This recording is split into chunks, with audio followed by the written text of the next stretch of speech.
श्री महाभारत खिल्ल भागे अष्टमोध्याय में चारों युगों मनमंत्रों और ब्रह्मा जी के दिन एवं वर्ष का मान।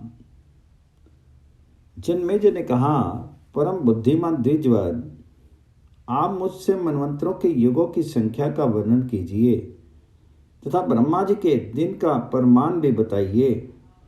तो वैशंपायन जी बोले, शत्रुदमन, सूर्य मनुष्यों के दिन और रात्रि का विभाग करते हैं। इस लौकिक गणना से आरंभ करके मनुष्य से भी परे दीपरार्ध नामक ब्रह्म गणात्मक का वर्णन सुनो। राजन, 15 निमेषों की एक काष्ठा होती है और 30 काष्ठाओं की एक कला होती है। 30 कलाओं का एक मुहूर्त होता है और बुद्धिमान पुरुष 30 मुहूर्तों का एक दिन रात कहते हैं, जिसका निर्माण चंद्रमा तथा सूर्य की गति द्वारा होता है। विशेष करके सूर्य चंद्रमा के उदय अस्त से मेरु के परिवर्ती भूप्रदेश में रात दिन होता है। 15 अहोरात्र अर्थात दिन रात का नाम पक्ष है और 2 पक्षों पखवाड़ों का एक महीना माना जाता है तथा 2 महीनों को एक ऋतु कहलाती है। 3 ऋतुओं का एक अयन होता है और 2 अयनों का एक वर्ष होता है। संख्या के तत्व के जानने में चतुर पुरुषों ने उन दोनों अयनों का नाम दक्षिणायन और उत्तरायण बताया है। इस मान से जो 2 पक्षों का एक मास होता है, उसे समय को जानने वाले चतुर पुरुष पितरों का एक दिन रात कहते हैं। कृष्ण पक्ष उन पितरों का दिन होता है और शुक्ल पक्ष उनकी रात्रि होती है। इसलिए राजन, कृष्ण पक्ष रूप दिन में पितरों का श्राद्ध होता है। मनुष्यों के मान से जो 1 वर्ष कहा गया है, वह देवताओं का एक दिन रात होता है। तत्व को जानने में चतुर बुद्धिमान पुरुषों ने उत्तरायण को देवताओं का दिन और दक्षिणायन को देवताओं की रात्रि बताया है। देवताओं के 10 वर्षों का मनु का एक दिन रात कहा है और इस दिन रात का 10 गुना मनुष्य का एक पक्ष कहलाता है। 10 पक्षों का मनुष्य का एक मास होता है। 12 महीनों की एक ऋतु होती है। तत्वार्थदर्शी बुद्धिमानों ने 3 ऋतुओं का एक अयन माना है और 2 अयनों का एक वर्ष का है।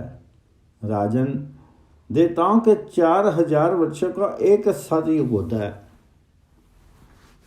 400 वर्षों की उसकी संध्या होती है और इतना ही उसका संध्यांश होता है। 3000 वर्षों के परिमाण का त्रेता गुण होता है और 300 वर्षों की उसकी संध्या होती है तथा इतना ही उसका संध्यांश होता है। इसी प्रकार 2000 वर्षों का द्वापर युग कहा गया है। 200 वर्षों की उसकी संध्या होती है और इतना ही उसका संध्यांश होता है। इसी गणना के अनुसार बुद्धिमान पुरुषों ने कलयुग को 1000 वर्षों वाला बताया है। 100 वर्षों की उसकी संध्या होती है और इतना ही उसका संध्यांश होता है। ये 12000 वर्षों की एक चतुर्युग की संख्या कही गई है। राजन, इस दिव्यमान से तुम युगों की वर्षों को गिनती समझ लो। सतयुग, त्रेता, द्वापर और कलयुग, इन चारों को चतुर्युगी कहते हैं। विशेष संख्या करने में चतुर पुरुषों ने 71 चौंकड़ी युगों से कुछ अधिक काल का नाम मनवंतर का है, क्योंकि 1000 का 14वां भाग इतना ही होता है। इसके भी दक्षिणायन और उत्तरायण, ये 2 अयन कहे गए हैं। उत्तरायण के पूर्ण होने पर मनु ब्रह्म में लीन हो जाते हैं, फिर इतने ही समय तक दूसरे मनु रहते हैं। राजेंद्र, तत्वदर्शी मुनि ने 10,000 अर्थात 80 मनुओं का ब्रह्मा जी का एक वर्ष कहा है। भरत सप्तम, ब्रह्मा जी का जो दिन कहा है उसी का नाम कल्प है और विद्वान पुरुषों ने 1000 युगों की ब्रह्मा जी की जो रात्रि कही है उसमें वन और पर्तो सहित पृथ्वी जल में डूब जाती है, और उन 1000 चतुर्युगों के पूर्ण होने पर जो ब्रह्मा जी का दिन आरंभ होता है उसकी समाप्ति तक का समय एवं कल्प कहलाता है। राजन, सातयुग, त्रेतायुग आदि सहित 71 चतुर्युगी से कुछ अधिक काल का एक मनवंतर कहा गया है। ये कीर्ति बढ़ाने वाले 14 मनुओं का वर्णन कर दिया। सभी पुराणों और वेदों में इन प्रभावशाली प्रजापति मनुओं का वर्णन आता है। राजन, इनका कीर्तन करने से धन की प्राप्ति होती है। मनवंतरों में कितने ही संहार होते हैं और संहार के बाद कितनी ही सृष्टियाँ होती रहती हैं, इसके अंतर को सैकड़ों वर्षों में भी नहीं बताया जा सकता। भारत श्रेष्ठ प्राय सभी मनवंतरों में यदा कदा प्रजा की सृष्टि और संहार की परंपरा का उपसंहार हो जाता है। ये बात सुनने में आती है। मनवंतरों के बाद जो संहार होता है उसमें तपस्या, ब्रह्मचर्य और शास्त्र ज्ञान से संपन्न कुछ देवता और सप्तऋषि शेष रह जाते हैं। शास्त्र चतुर्युगियों के पूर्ण होने पर कल्प पूरा हो जाता है। उस समय सब भूत 12 आदित्यों की किरणों से भस्म हो जाते हैं और वे 12 सूर्य भी जिसका ईंधन जल गया है ऐसी अग्नि की भांति अपनी आत्मा का उपसंहार करके देवताओं सहित ब्रह्मा जी को आगे करके योगीश्वर योग स्वरूप देव आद्य क्षेत्रज्ञ अच्युत सुरश्रेष्ठ सर्वव्यापी प्रभु श्री हरि नारायण में प्रवेश कर जाते हैं, जो प्रत्येक कल्प का अंत होने पर दूसरे कल्प का आरंभ होने के समय बारंबार सब भूतों को रचते हैं। जो अप्रगट शाश्वत देव हैं उन्हीं का ये संपूर्ण जगत है। ये प्रलय सुषुप्ति के समय होता है।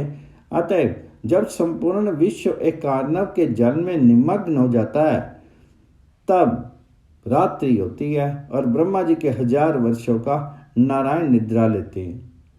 जितने समय तक ब्रह्मा जी योग निद्रा का आश्रय लेकर के शयन करते हैं उतना समय उनकी रात्रि कहलाती है।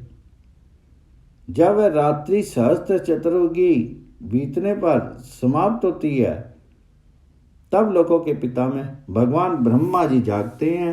फिर रचने की इच्छा से युक्त होकर के मन में सृष्टि करने का विचार करते हैं। उस समय उनकी चेष्टा और स्मृति पहले कल्प की तरह हो जाती है।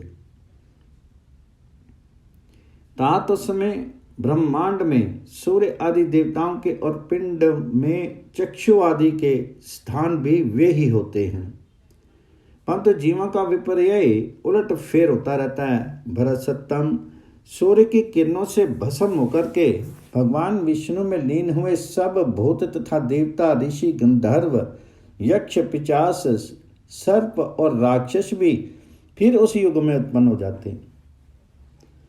जैसे ग्रीष्म में शीत आदि ऋतुओं के चिन्ह उन ऋतुओं के आने पर प्रकट होने लगते हैं, उसी प्रकार ब्रह्मा जी की रात्रियों के बीतने पर पूर्व कल के समान अनेक रूपों वाले प्राणी फिर दिखने लगते हैं।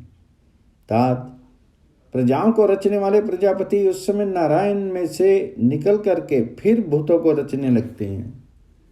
जो मनुष्य, देवता और महिषीगण शाश्वत धर्म अर्थात देह आदि में आत्म बुद्धि रूप स्वाभाविक दोषों को त्याग करके शुद्ध ब्रह्म में पहुंच करके उसमें लीन हो जाते हैं, भरत सत्तम में फिर दूसरे कल्प में उत्पन्न नहीं होते। काल की संख्या का विभाग करने में चतुर्वे सर्वसमर्थ भगवान परमात्मा क्रम के अनुसार सहस्त्र युगों की संख्या वाले दिन और इसी प्रकार सहस्त्र चतुर्युगों की रात्रि को बना करके प्राणियों की बारंबार रचना और संहार करते रहते हैं।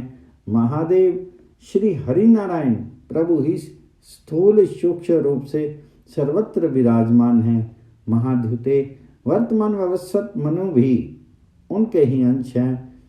वृष्णि वंश के प्रसंग से मैं उनकी पुरातन सृष्टि का वर्णन करूंगा। भरतश्रेष्ठ, वे परमात्मा और प्रभु श्री हरि सारे असुरों का विनाश तथा संपूर्ण लोगों का कल्याण करने के लिए इस वृष्णि वंश में उत्पन्न हुए।